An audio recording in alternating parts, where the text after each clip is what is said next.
Gözəl insanlar, hər vaxtınız xeyir olsun. Mənim adım İlkindir. Telegram, TikTok və YouTube'dakı kupon kanallarının admini. Hamıya bol şans, uğurlar. Çempionlar Liqasında əslində ilk oyunlarda bilirsiniz ki, mən həmişə qaçmışam. Amma dedim, okey, yəni çox sayda insan xahiş edir ki, video gəlsin. Mən dedim, başım gözüm üstünə. İzləyən gözləriniz var olsun. Niyə basan əlləriniz axşam qəşəng pul saysın, elə sabah da pul saysın. İkisini birləşdirib çəkirəm. Telegramımızı izləməyən varsa adını ekranda görürsünüz. Saytımızın da rahatlı tapmaq, elə bu layihənin adı kimi .com.az əlavə edirsiniz və salam. TikTokumuz da tapmaq asandır. Zaten çoxunuz orada izləyirsiniz.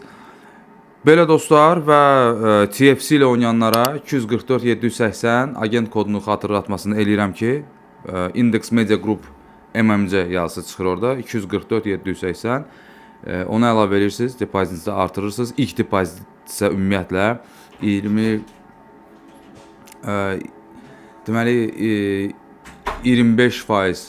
belə deyək bonus əldə etmiş olursunuz və ay bayda bonusunuz üçün müraciət edə bilərsiniz ayın sonunda. Belə dostlar, xatırlatmalarım buydu və sürətli şəkildə keçirəm. Axşam çoxunuz TRT-nin layihəsi olan Tabidən izləyəcəksiniz yəqin ki futbolu. Mən amma TRT-yə çox baxıram, TRT belgesələ daha doğrusu çox baxıram və orada çox görmüşəm ki, bir aslan bir zebranın dalıncan qaçır və əksər hallarda da görmüşük ki, zebranı yeyir. Amma zebranın qaçdığını da görmüşük. İndi bunu niyə danışıram? Yəqin başa düşdünüz. Juventus azarkeşləri bilir ki, klubun maskotu zebradır. Aslan da ki, Qalatasaraylılar bilir. Klubun müqəddəsləşdirilmiş emblemi aslan, adı da üstündədir, aslanlardır. Amma nəticədə yəni biz görməmişik də zebra aslanı yesin. Yaxşı, Juventus azarkeşləri inciməsin, zarafat edirik təbii ki. Juve dostlar, yəni zebra ağır bir döyüşdən çıxıb göy ilanla göy qara Nerazzurri ilə döyüşdən çıxıb və haqsızlığa uğrayan tərəf olub. Olmayan qırmızı kart yapışdırıblar Kaluluya. Bütün hamı bunu dedi. Rock gözdə etiraf elədi. Hakimlər Briqadasının rəhbəri, federasiyasının daha doğrusu. Plus səfərə gəlir də bura, düzdür və bunun cavab oyunu var. Turində. İndi biz belə deyək də, Okan Buruk bizə Çempionlar Liqasını bir-iki dəfə sürpriz eləyib. Məsələn, Liverpool'la oyunda və s. Yəni ağıllı oynaya bilər. Başqa sözlə, aslan öz məqamını güdə bilər, gözləyə bilər və onda zebraya hücum çəkə bilər. Bu da ola bilər. Bu ssenaridir təbii ki. Rams Park tribunaları möhtəşəmdir dostlar. Məşhur jurnalist Di Marzio da bunu deyib, Spalletti'nin özü də bunu deyib.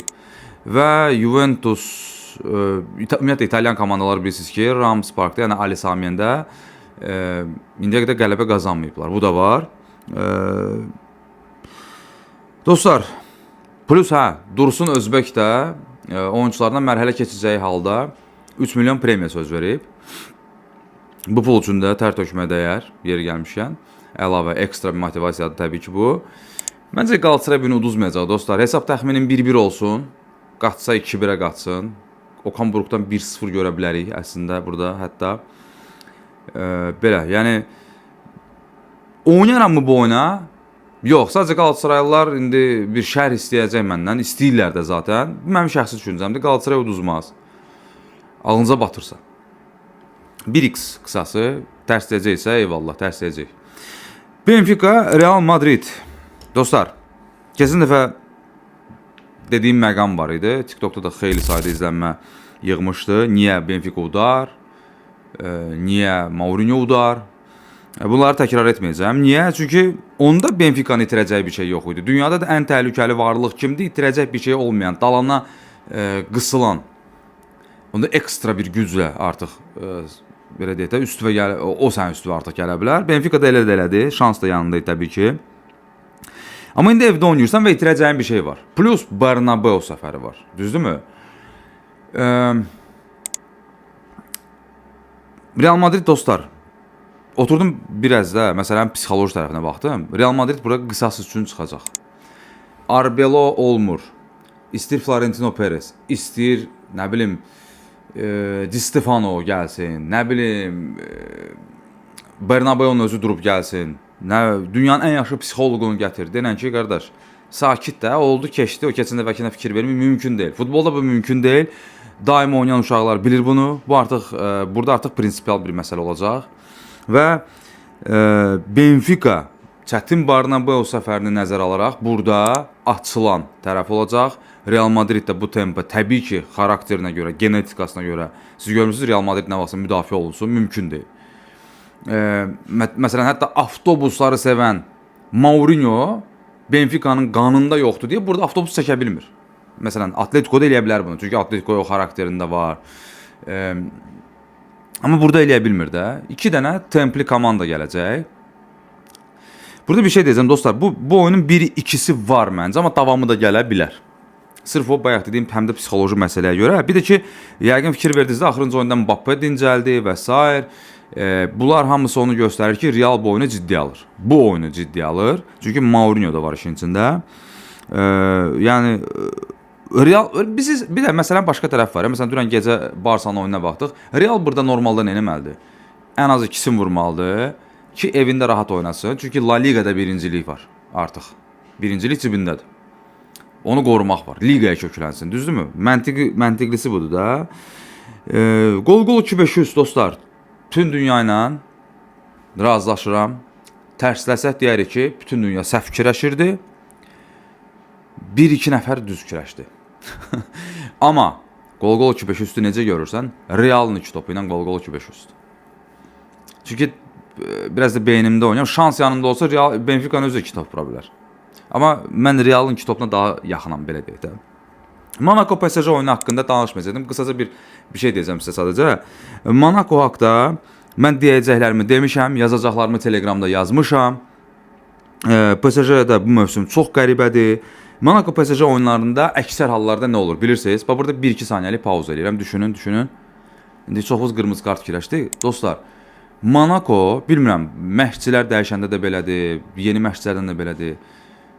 Bu PSG qapıçılarının qəsdinə durublarının oyuncuları. Yadınızda da Donnarumma necə zədələnmişdi, buradan qoymuşdular. Sırf Monaco evdə oynadığı oyunlarda bir də fikir vermişsiniz, PSG biraz problem yaşaya bilər. Amma heyətlərə baxıram qardaş, PSG özü 2-5-3-dür burada. Mərc eləyərəmmi? Yox. Mən öz fikrimi deyirəm. Dəfələr olub ki, demişəm, sonra montajda çıxartmışam, axşam baxıram elə qutu kimi taimdə gəlib. Qardaş, çıxartmayacam.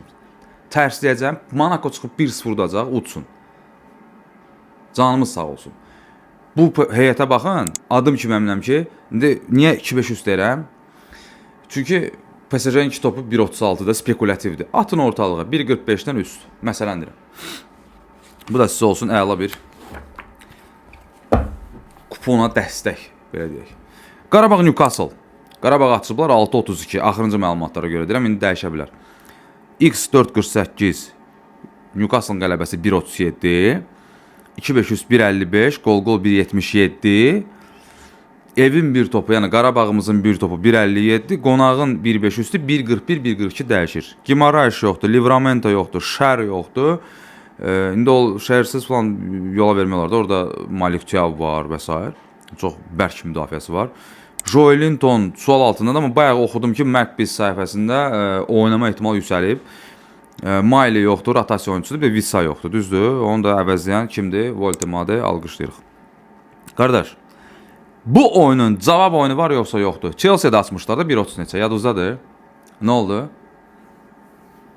Plus, Newcastle buradan çıxır. İndiyə qədər elədiyi ən böyük səfər eləyir yeri gəlmişkən, rəsmi çempionatlardan geri söhbət. Azarkeşlər də ondan narazı. Yeri gəlmişkən 2000 azarkeş son məlumata görə gəlib Newcastle tərəfdən. Və bunlar buradan təzədən də bu səfərə gəliblər. Aston Villa'nın oyundan sonra səfərə gəliblər. Bizim meydançanın durumunu 50 dəfə izah eləmişəm, yormaq istəmirəm sizi. Buradan təzədən qayıdıb gedir, şeydə oynayır, City ilə səfərdə oynayır. 22'si yazıblar, əslində 21 idi o gecə, 21-dən 22-sinə keçən gecə. Səfərdə oynayır dostlar. Qardaş, Qarabağın qoluna, ayağına, biləyinə, başına qüvvət, Allah zehin açıqlığı versin, yolunu açıq eləsin. Qarabağın bir dənə top Qarabağdan 1.56-dır. Mən ikisini gözləyəcəm Qarabağdan. Çünki biraz da meydançanın durumuna görə mən bilsiz 1-2 epizod var idi. Bilmirəm onu tapsam screenshotlarını yerləşdirərəm. Atama keçən dəfə sizə də demişdim. Atama deyirəm evdə baxanda ki, Chelsea ilə oyunda Caicedo ayağını qoruya oynayır və s. öyrəşiblər ideal ot örtüyündə oynamağa. Burada da ot örtüyü o deyil də qardaş. O deyil, Qarabağda öyrəşib yer komandası göy komandasına qarşı oynayır. Bildiniz ya, ikinci mərtəbə komandasına qarşı oynayır. Qarabağ inşallah bir dənəsini vurar. İnşallah. Və inşallah ki Qarabağda uduzmaz. O Newcastle for ilə udar deyənlərə növbəti bir dərs olar ki, çox mən də əminliklə danışmıram. Görürsünüzmü? Mən burada çıxıb nə olsa demişəm, belə olar, elə olar, hə, partladın getsin, evi qoyun, eşiyi qoyun. Yox, qardaş, istənilən oyun. Neftçi Barcelona ilə oynasın, dünya karması Azərbaycanla oynasın, 3 nəticə açıq oyunlardır. Biz bunu dəfələrlə görmüşük sübutunu.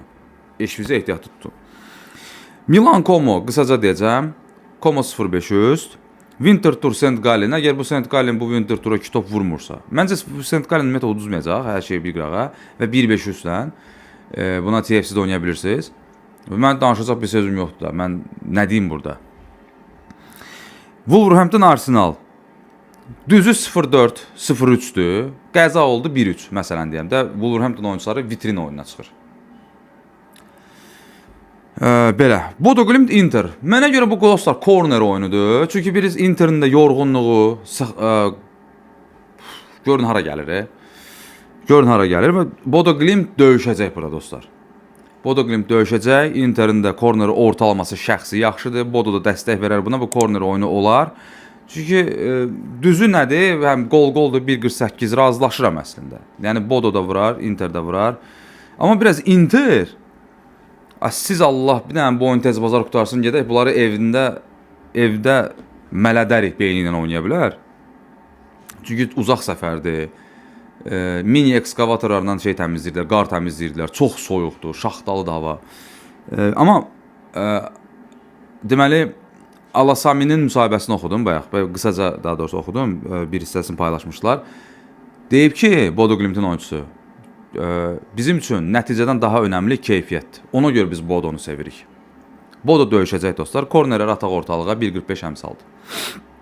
Brugge Atletico Madrid. Atletico Madrid axırıncı oyunda rotasiyaya getdi. Gördünüz də, mən sizə TikTok canlıyamda demişdim ki, Rayo niyə uduzmaz? Ciddi rotasiyaya getdi. Demək ki, bu oyunu ciddi alır. Düzdür? Brugge Cercle Brugge ilə derbidən çıxıb, amma evindədir. Jan Breydel stadiumda başqa cür oynayır. Şuursuz hücumlar eləyir. Sağ, sol, orta işlədir. Atletico da onunla bizə göstərib ki, mən bu oyunu ciddi alacağam. Və Atletico Çempionlar Liqasında bizim saytda bu məlumat yer alıb, yeri gəlmişkən. Bu tipli məlumatlar çoxdur. Atletico Çempionlar Liqasında Liverpooldan sonra içinə bəhməz, sizə mən bağışlayın. Ən çox korner yerinə yetirən komandadır bu arada. Dəqiq sayda var. İndi Rayo oyundan sonra Oblak yeri gəlmişkən demişdi ki, mən belə başa düşürəm ki, biz bəzən oyun seçməli oluruq. Bu ciddi bir ithamdır əslində. Bunun ağır cəzası olacaq məncə Oblaka. Bu o deməkdir ki, oyunu verdi də, yəni Atletico Madrid. Belə çıxır sözündən. Rayo Vallecano ilə oyunda. Brugge də döyüşəcək dostlar burada. Mən fikirləşirəm ki, burada korner olacaq. Brugge'nin oyunundan dolayı və Atletico Madrid bizə rotasiya ilə nə göstərdi? 2 top vurmağa gedirəm. Çünki Brugge o şəraiti yaradacaq. Net momentlərə girer, ikisini vurar. Barça 4'ün vuran, ikisini vurar. Barça 4'ün vuran niyə Rayo vurmadı deyənlərə açın heyətə baxın deyərəm. O da başqa məsələdir. Belə dostlar. Məndən bu qədər. Öpürəm, bağrıma basıram. Allah'a emanet olun. Nə yaxşı ki varsınız.